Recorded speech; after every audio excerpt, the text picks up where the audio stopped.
Hello friends, आप सभी का हमारे YouTube channel immediately learn science में स्वागत है। आज मैं आप लोगों को क्लास 9th के फिजिक्स का first chapter science and measurement का चौथा क्लास लेने वाली हूँ। इस क्लास में हम लोग जानेंगे सिस्टम ऑफ यूनिट्स, मात्रक की पद्धति।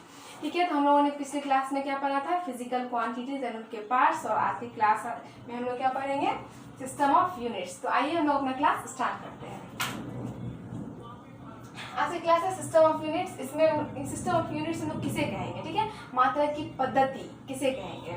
तो क्या, मूल मात्रकों एवं व्युत्पन्न मात्रकों का वह समूह जिसका प्रयोग मापन में किया जाता है मात्रक पद्धति कहलाता है। देखिए, हम लोगों ने फिजिकल क्वांटिटीज में पढ़ा था, टू टाइप्स के फिजिकल क्वांटिटीज होते हैं। पहला था बेसिक क्वांटिटीज एंड दूसरा था ड्राइव क्वांटिटीज। मतलब बेसिक क्वांटिटी, फंडामेंटल क्वांटिटीज उसी को कहते हैं हम लोग, जिसे हम लोग हिंदी में कहते हैं मूल मात्रा, मूल राशियां, ठीक है। और एक पढ़ा था व्युत्पन्न राशि, जिसे हम लोग इंग्लिश में क्या कहते हैं, ड्राइव क्वांटिटीज। तो फंडामेंटल क्वांटिटीज की जो यूनिट्स होते हैं उसे हम लोग क्या कहेंगे, फंडामेंटल यूनिट्स, मूल मात्रक। और ड्राइव क्वांटिटीज के जो यूनिट होते हैं उसे हम लोग क्या कहेंगे, ड्राइव यूनिट्स। क्लियर है, मतलब व्युत्पन्न राशि के जो मात्रक होंगे व्युत्पन्न मात्रक होंगे, और मूल राशि के जो मात्रक होंगे वो मूल मात्रक होंगे। तो क्लियर है, राशि तो दो ही प्रकार की, आधारी और व्युत्पन्न।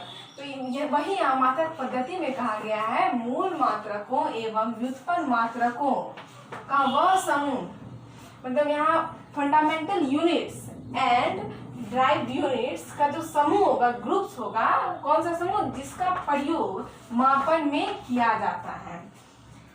मतलब हम लोग फंडामेंटल क्वांटिटीज और ड्राइव क्वांटिटीज के यूनिट्स को, मतलब यूनिट्स को क्या कहते हैं हम लोग, fundamental units and drive units. इनका वो ग्रुप जिसका हम लोग यूज करेंगे मेजरमेंट में, मेजर में, तो वो क्या कहलाएगा हम लोगों का, सिस्टम ऑफ यूनिट्स, मात्रक पद्धति। क्लियर है, मात्रक पद्धति।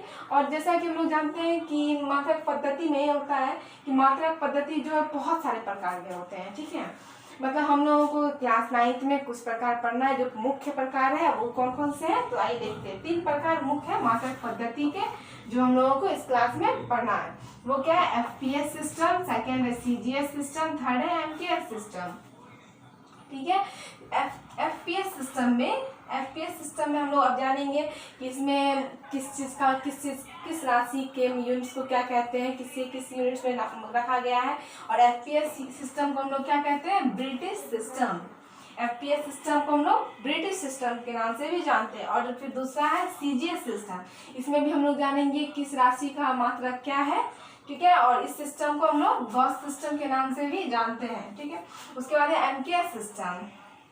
एमकेएस सिस्टम को हम लोग किस नाम से जानते हैं, मेट्रिक सिस्टम। क्लियर होगा यहाँ तक, आप लोग इसे नोट कर लीजिए, मैं आपको फिर एफपीएस सिस्टम पे लेके जाती हूँ।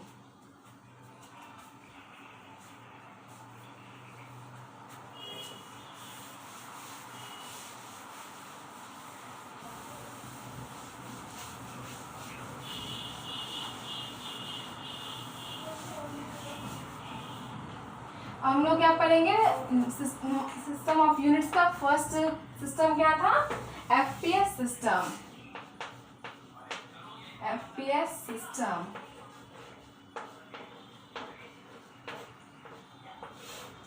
और एफपीएस सिस्टम को हम लोग एक और नाम से जानते थे, जिसे क्या कहते हैं हम लोग, ब्रिटिश सिस्टम। तो ये एफपीएस सिस्टम में हम लोग जानेंगे कि लेंथ, इसमें लेंथ का यूनिट्स क्या होता है, फुट। लेंथ का यूनिट क्या है, फुट। इस सिस्टम में लेंथ की यूनिट को क्या रखा गया, फुट, जिसका सिंबल क्या होता है, एफ टी। क्लियर है। उसके बाद आता है मास। मास का यूनिट क्या है इस सिस्टम में, पाउंड। और इसका सिंबल क्या है, एलबी। तीसरा टाइम, टाइम्स का यूनिट क्या है, second, symbol small S. FPS system में हम लोग लेंथ की, लंबाई का यूनिट क्या रखा गया है, फुट, मास का यूनिट पाउंड, टाइम का यूनिट सेकेंड। इसीलिए एफपीएस सिस्टम, एफपीएस का फुल फॉर्म होता है फुट पाउंड सेकेंड। एफपीएस का फुल फॉर्म होता है foot pound second system. Clear है? हम लोग जान चुके हैं ये एफपीएस सिस्टम होता है क्या है, और इसे एक और नाम से जानते हैं, क्या कहते हैं इसे? British system.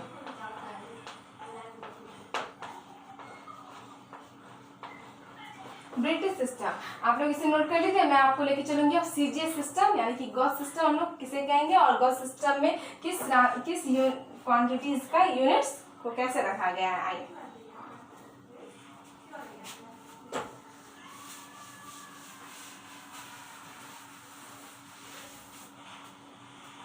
अब हम लोग दूसरा टाइप्स पढ़ेंगे जिसे हम लोग क्या कहते हैं? CGS system.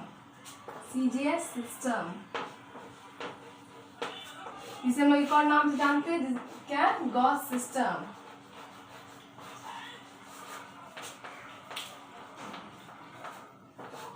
गॉस सिस्टम इसमें लेंथ के यूनिट को क्या कहा गया है?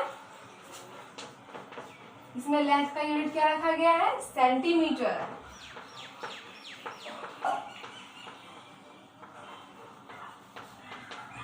सैम्बॉल सीएम। ठीक है, उसके बाद आता है मास। मास का यूनिट्स क्या है इसमें? ग्राम। इसे सैम्बॉल करते हैं स्मॉल जी से। उसके बाद time, second, small S. CGS system यानी कि गॉस सिस्टम में हम लोग लेंथ, इसमें लेंथ का यूनिट क्या रखा गया है? सेंटीमीटर, मास का ग्राम, टाइम्स का सेकेंड। क्लियर है? और इस सिस्टम को इसीलिए इस सिस्टम का फुल फॉर्म क्या हो जाएगा? ये centimetre gram second, centimetre gram seconds. ठीक है, ये सिस्टम क्लियर हो गया। हम लोग जानेंगे एमकेएस सिस्टम क्या होता है।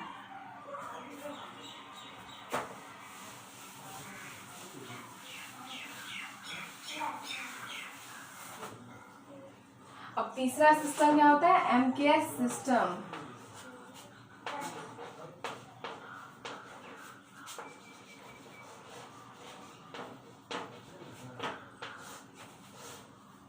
इसे हम लोग क्या कहते हैं? Metric system.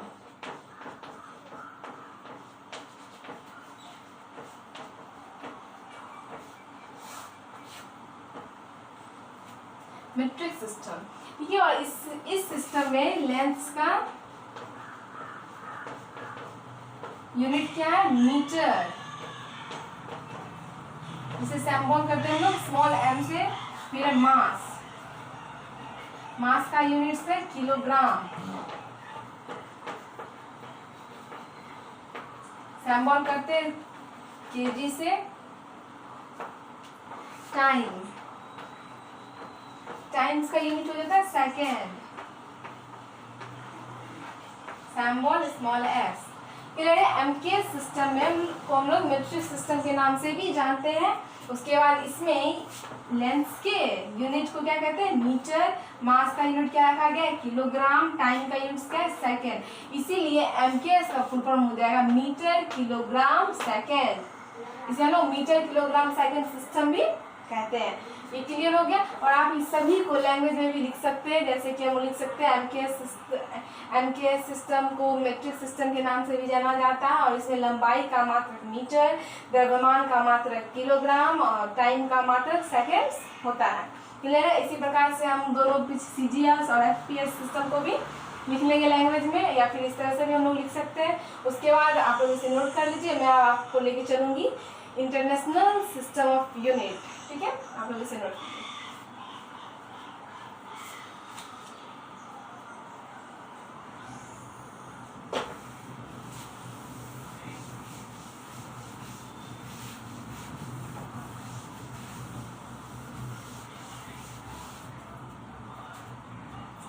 अब हम लोग का टॉपिक है अंतरराष्ट्रीय। ठीक है, अंतरराष्ट्रीय इसमें सिस्टम दिया गया है। देखिए, इंटरनेशनल सिस्टम ऑफ यूनिट्स, अंतरराष्ट्रीय मात्रक पद्धति। क्लियर है? टॉपिक क्या है? इंटरनेशनल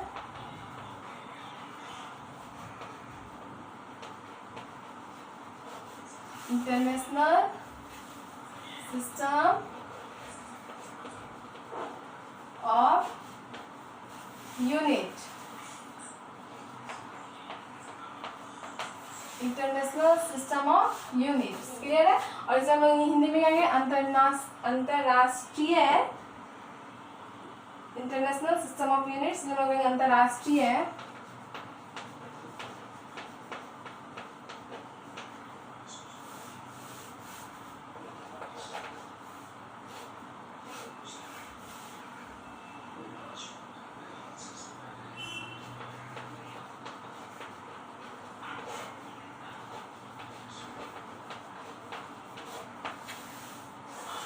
क्या है इसका, इंटरनेशनल सिस्टम ऑफ यूनिट्स। हम लोग हिंदी में से क्या कहेंगे, अंतरराष्ट्रीय मात्रक पद्धति।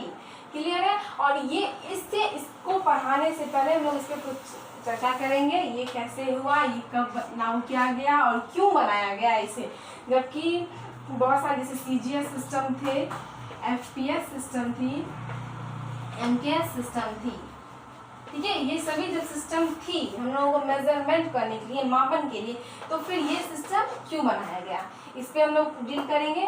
पहले हम लोग जानते हैं कि और ये सिस्टम है क्या। देखिए, जब ये सारी सिस्टम थी, हम लोग जैसे जानते हैं कि CGS को हम लोग किस सिस्टम के, गॉस सिस्टम के नाम से जानते हैं, और FPS को ब्रिटिश सिस्टम के नाम से जानते हैं, MKS को मिलिट्री सिस्टम के नाम से जानते हैं, ठीक है। तो ये सारे सिस्टम अलग अलग सिस्टम है, अलग अलग देशों के लिए है, तो भिन्न भिन्न देशों में अलग अलग प्रकार के सिस्टम चलते थे, जिसके कारण हम लोगों को एक संचित मतलब एक राशि की, एक क्वांटिटीज कोई था, एक क्वांटिटीज की बहुत सारे यूनिट्स हो जाते थे, एक क्वांटिटीज की बहुत सारी यूनिट्स, जैसे कि लेंथ के यूनिट क्या क्या था हम लोग देखते हैं।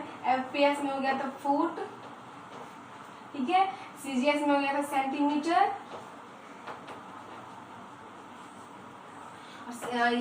MKS में हो गया था मीटर। क्लियर है? तो एक ही क्वांटिटीज है ना ये लेंथ, ये एक क्वांटिटी है, लेकिन इसके कितने सारे यूनिट्स हो गए, 3 यूनिट्स हो गए, जिसके कारण हम लोग को मेजरमेंट में प्रॉब्लम आने लगी, ठीक है। इसीलिए हम लोगों का एक सिस्टम बनाई है जो कि वो पूरे इंटरनेशनल रूप से हो, सभी के लिए हो और सभी जगह से मान्य हो। तो इस सुविधा के लिए कि सभी जगह बराबर मापन हो, बराबर हो, जो कि आगे जाके कोई प्रॉब्लम ना हो, इसीलिए हम लोगों को इंटरनेशनल सिस्टम ऑफ यूनिट्स बनाया गया। क्लियर है? और ये कब बनाया गया हम लोग इसके बारे में जानते हैं।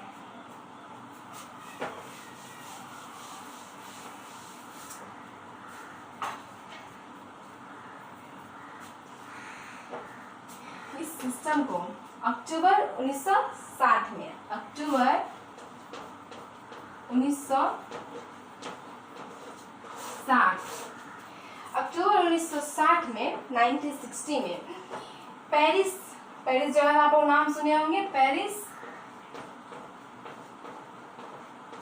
इसके नजदीक में कोई था जिसे हम लोग सेवरा कहते हैं, सेवरे, ठीक है, इंग्लिश में हम लोग लिख सकते हैं सेवर्स, ठीक है।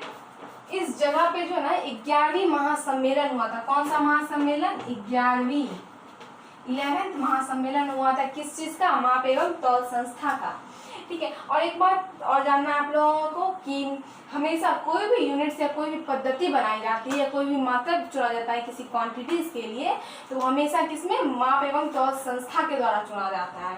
क्लियर है? और अक्टूबर 1960 में पेरिस के निकट था एक सेवरे जगह का नाम, जहाँ की माप एवं तौल संस्था में 11वीं महासम्मेलन के दौरान इंटरनेशनल सिस्टम यूनिट्स को बनाया गया है। और ये इसे क्यों बनाया गया है इसे हम लोगों ने जान लिया है, इसलिए 11वीं महासम्मेलन में। और इस महासम्मेलन में फंडामेंटल क्वांटिटीज 6 थे। 6 फंडामेंटल क्वांटिटीज को परिभाषित किया गया। 6 फंडामेंटल क्वांटिटीज कौन कौन? लेंथ, मास, टाइम, टेम्परेचर, ये इलेक्ट्रिसिटी करंट, ठीक है। उसके बाद हम लोग आता है लुमिनस इंटेंसिटी। ये छह फंडामेंटल क्वांटिटीज को इसमें परिभाषित किया गया। किसमें? इंटरनेशनल सिस्टम ऑफ यूनिट्स में। कब? अक्टूबर 1960 में। कहाँ पे? पेरिस के सेवरे में। कौन से सम्मेलन में? 11वीं महासम्मेलन में। और जब भी मात्रक का कोई निर्माण होता है वो किसमें? माप एवं तौल संस्था में, ठीक है। तो ये क्लियर हो गया। अब हम लोग जानेंगे कि जब 6 फंडामेंटल क्वांटिटीज थे, तो अभी हम लोग 7 पढ़ रहे हैं, 7 फंडामेंटल क्वांटिटीज पढ़ रहे हैं, वो कब हुआ? तो इसके 1970 ईस्वी में फिर से माप एवं तौल संस्था में 14वीं महासम्मेलन, जब 11वीं महासम्मेलन हुआ था तो 6 फंडामेंटल क्वांटिटीज बना था और उसके बाद इंटरनेशनल सिस्टम का निर्माण हुआ था। और 1970 में जब फिर से महासम्मेलन हुआ, कौन सा महासम्मेलन, 14वीं महासम्मेलन, तो सातवां मात्रक को जोड़ा गया, जो कि कौन सा मात्रक है, मोल। सातवां मात्रक कौन सा है, मोल। क्लियर है, मोल किस चीज का मात्रक है, अमाउंट ऑफ सब्सटेंस, पदार्थों की मात्रा का। तो ये इंटरनेशनल सिस्टम ऑफ यूनिट्स है। क्लियर है, इसे हम लोग क्यों बनाते हैं, सुविधा के लिए, क्योंकि सभी जगह भिन्न भिन्न प्रकार के मात्रक होते थे जिससे मापन में प्रॉब्लम आती थी, इसीलिए एक सिस्टम को मान्यता दी गई है। क्लियर है, और ये कब बना, कैसे बना, ये कब बना है, 1960 में इंटरनेशनल सिस्टम बना है। उसके बाद कहाँ पे, तो पेरिस के सेवरा में। और कौन से महासम्मेलन में, 11वीं महासम्मेलन में। कहाँ हुआ था महासम्मेलन, माप एवं तौल संस्था के द्वारा। ठीक है, और सातवीं आधारी मात्रक जो है वो कब हुआ, फंडामेंटल 1970। क्लियर हो गया यहाँ तक आप लोगों को। आप लोग इसे समझ लीजिए, लाइन बाय लाइन आप लोग क्लियर इसे लिख भी सकते हो। अगर समझ में आ गया हो तो खुद से लैंग्वेज बना के लिखिए, मैं आपको इससे आगे ले चलती हूँ।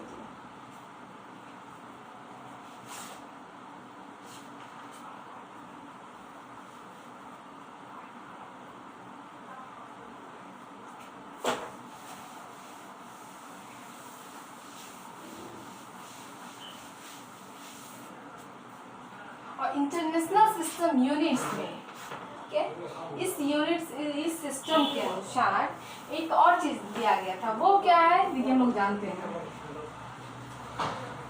सप्लीमेंट्री क्वांटिटीज, संपूरक मात्रा, संपूरक राशियां, सप्लीमेंट्री क्वांटिटीज।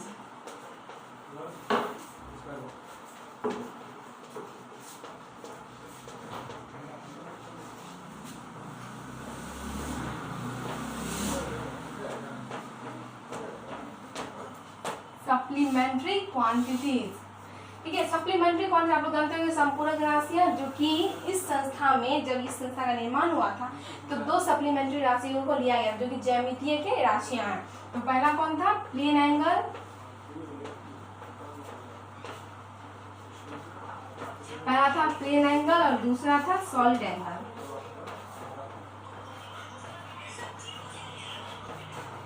ठीक है, प्लेन एंगल और दूसरा था सॉलिड एंगल। और प्लेन एंगल को हिंदी में क्या कहेंगे, समतल कोण,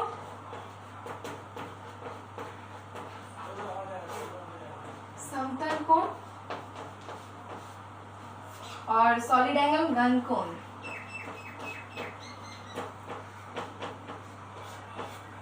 क्लियर है, प्लेन एंगल समतल कोण और सॉलिड एंगल घन कोण, ये सप्लीमेंट्री क्वांटिटीज है, इसे भी बनाया गया है। और सप्लीमेंट्री क्वांटिटीज दोनों बनाए गए, जिनके मात्रक भी होना मतलब इम्पोर्टेंट है। प्लेन एंगल का यूनिट्स क्या होता है, रेडियन, प्लेन एंगल्स का यूनिट रेडियन, जिसे हम लोग RAD से सिंबल करते हैं। और सॉलिड एंगल का यूनिट्स क्या होता है, स्टेरेडियन, जिसे हम लोग SR से सिंबल करते हैं। क्लियर है, ये दोनों सप्लीमेंट्री क्वांटिटीज है। और ये सप्लीमेंट्री क्वांटिटीज फिजिकल क्वांटिटीज नहीं है, इसे हम लोग संपूरक राशि कहते हैं। लेकिन इसे हम लोग, इसके बारे में हम लोग डिटेल से 11th क्लास में जानेंगे। तब तक के लिए इतना है कि ये सप्लीमेंट्री क्वांटिटीज है और ये भौतिक राशियां बिल्कुल नहीं है। और इन दोनों के मात्रा को क्या कहते हैं, एक रेडियन है और एक स्टेरेडियन है। क्लियर है, आज हम लोग क्या क्या पढ़े, इंटरनेशनल सिस्टम ऑफ यूनिट्स के बारे में जाने, सिस्टम ऑफ यूनिट्स के बारे में जाने। यहाँ तक आप लोगों को क्लियर हो गया होगा। अगर आप लोगों को वीडियो पसंद आया तो प्लीज लाइक, शेयर, सब्सक्राइब और बेल आइकन को दबाना ना भूलें। तो आज के लिए इतना ही, बाय।